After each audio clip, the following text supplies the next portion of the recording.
नमस्कार, मी पंजाब.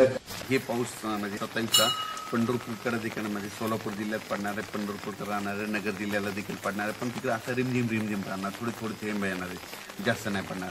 पण हे लातूर जिल्ह्याला पडणार आहे, धाराशिवला देखील आजचा पाऊस पडणार आहे. त्याच्यानंतर राज्यात सांगायचं झालं तर पंढरपूरला म्हणजे 5 आणि 6 तारखेला म्हणजे पंढरपूरच्या यात्रेकरूला त्यांना पाऊसमध्ये वरून राजे भिजवणार आहे.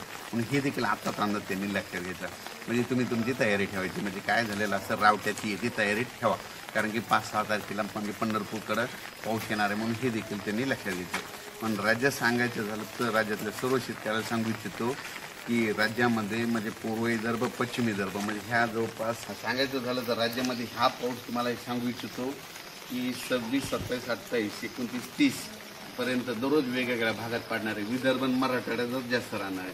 त्याच्यानंतर 1-2 तारखेला 1-2 जुलैला पाऊस येणार आहे, की मग पूर्व विदर्भ आणि पश्चिम विदर्भ तिकडे राहणार आहे. म्हणून हे लक्षात येतं. पण राज्यात सांगायचं झालं तर 1 तारखेपर्यंत दररोज वेगवेगळ्या भागात पाऊस पडणार आहे, भाग बदलत पडणार आहे. म्हणून हा अंदाज लक्षात येत आहे.